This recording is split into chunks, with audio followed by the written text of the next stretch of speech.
और छोड़ी भाई क्या हाल। चलो पढ़ाई करते हैं। तो फिर आज का हमारा टॉपिक है ज्यूरिसडिक्शन ऑफ सिविल कोड से रिलेटेड। तो फिर ज्यूरिसडिक्शन ऑफ सिविल कोड जो है हमारा 3 पार्ट्स में डिवाइड है।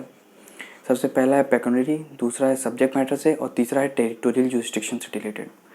तो पेक्यूनरी जो ज्यूरिसडिक्शन है वो तुम्हारा सेक्शन 6 में मिल जाएगा, सब्जेक्ट मैटर सेक्शन 9 में मिल जाएगा और फिर टेरिटोरियल जो ज्यूरिसडिक्शन है वो 15 से लेकर के 25 तक मिल जाएगा। लेकिन इस वीडियो में हम ये देखेंगे कि सब्जेक्ट मैटर से ज्यूरिसडिक्शन आखिर किस सेक्शन में है, सेक्शन 9 में है। अब देखेंगे सेक्शन 9 क्या कहता है। सेक्शन 9 ये कहता है कि हर वो सिविल कोड हर वो केस हैंडल करेगा जो कि सिविल नेचर से रिलेटेड हो, अनलेस वो एक्सप्रेसली या इम्प्लाइडली बार्ड हो। तो फिर अब यहाँ पे मोस्ट इम्पॉर्टेंट 2 वर्ड सिर्फ हमें मिलते हैं। पहला हो गया सिविल नेचर, दूसरा हो गया एक्सप्रेसली और इम्प्लाइडली बार्ड। ये बहुत बड़ा टॉपिक नहीं है, छोटा सा है, सिंपल सा इसको समझेंगे तो सिविल नेचर जो है हमारा वो उसका जो मीनिंग है वो सिविल प्रोसीडिंग से ब्रॉड है। सिविल प्रोसीडिंग में तुम्हारा लिमिटेड आता है मीनिंग, जैसे कि सिविल प्रोसीडिंग जो तुम्हारा होता है वो सिर्फ राइट टू प्रॉपर्टी और राइट तुम्हारा जिस चीज़ का है प्राइवेट राइट वो अपना डिस्प्यूट हैंडल कर लेंगे। तो सिविल जो नेचर है आगे कितना ब्रॉड है, क्वेश्चन ये आता है। तो यहाँ पे सिविल और नेचर 2 वर्ड मिल करके बने हुए हैं। जो सिविल के साथ जब नेचर वर्ड लग जाता है ना तो इसका मीनिंग और ब्रॉड कर देता है। नेचर तुम समझ सकते हो किसी चीज़ का फंडामेंटल कैरेक्टरिस्टिक्स क्या होता है, किसी चीज़ का स्टेटस क्या होता है, ये चीज़ होती है नेचर में। तो फिर सिविल नेचर जो मीनिंग है इसके अंदर तुम्हारा ये क्या चीज़ ऐसा ऐड हो गया कि सिविल प्रोसीडिंग से ज़्यादा हो गया। तो बता दें सिविल नेचर के अंदर तुम्हारा वो भी राइट आ जाती है जो कि राइट टू प्रॉपर्टी या राइट टू ऑफिस से रिलेटेड है, और वो तुम्हारा राइट टू ऑफिस या प्रॉपर्टी जो है किसी रिलीजियस राइट या सेरेमनीज से कनेक्टेड है।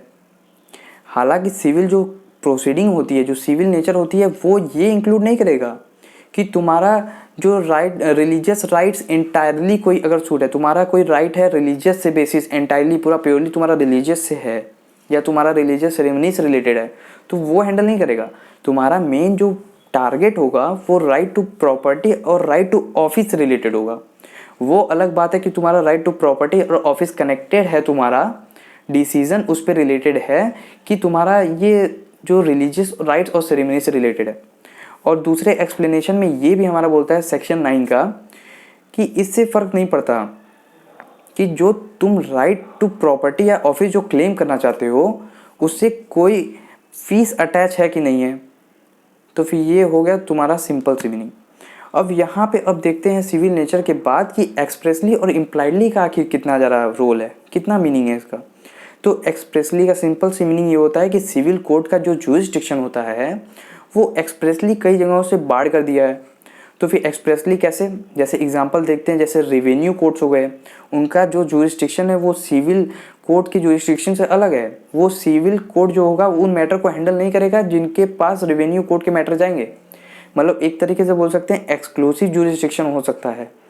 तो फिर एक्सक्लूसिव ज्यूरिसडिक्शन किसका किसका होगा, तुम्हारा रेवेन्यू कोड हो गया, तुम्हारा इनकम टैक्स ट्रिब्यूनल हो गया, तुम्हारा लेबर कोर्ट हो गया और इंडस्ट्रियल कोर्ट हो गया, इंडस्ट्रियल ट्रिब्यूनल।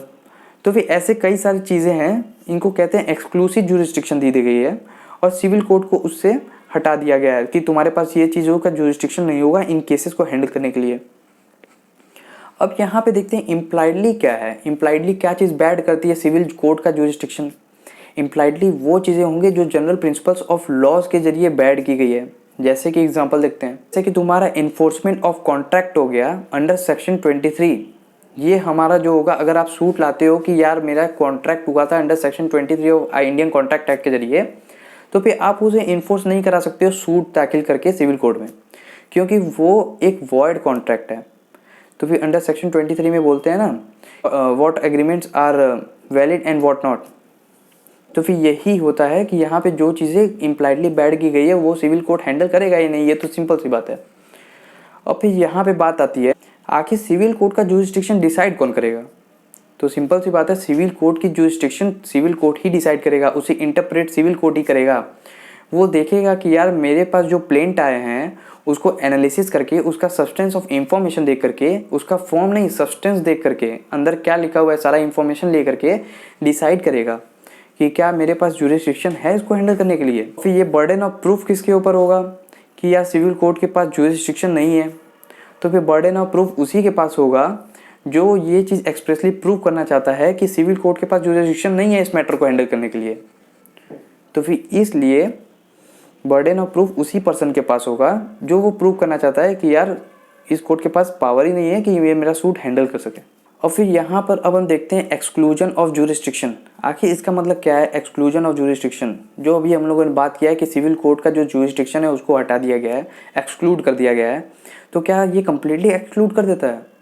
तो क्वेश्चन ये बनता है और आंसर इसका होगा कि नहीं, ये कम्प्लीटली आपका एक्सक्लूड नहीं करेगा। ये अगर पता चलता है कि यहाँ पे जिस चीज़ों के लिए स्पेसिफिक जुरिस्डिक्शन दूसरे कोर्ट्स को दी गई थी, अगर उसने अपने कॉन्स्टिट्यूशन के अगेंस्ट में जा करके कोई डिसीजन दिया है, या फिर अल्ट्रा वायर्स कोई डिसीजन या ऑर्डर दिया है, या फिर अपने पावर से बाहर निकल करके दिया है, तो फिर यहाँ पर सिविल कोर्ट के पास आप इन्वोक कर सकते हो। सिविल कोर्ट के पास फिर उसके लिए जुरिस्डिक्शन आ जाएगी कि वो चीज़ उसे रिव्यू करे, वो चीज़ देखे कि यार क्या गलत किया है, तो यहाँ पे सिविल कोर्ट का जुरिस्डिक्शन दोबारा आ जाएगा। तो फिर ये किस केस में डिफाइन किया गया था? ये बहुत इंपॉर्टेंट केस था प्राइवी काउंसिल का। इस केस का नाम है secretary of state versus Musk and company. ये केस आया था 1939 में। तो बस अब यहाँ पे हम सब्जेक्ट मैटर पढ़ चुके हैं। अब नेक्स्ट वीडियो में हम देखेंगे रेस जुडिकाटा जैसा कॉन्सेप्ट।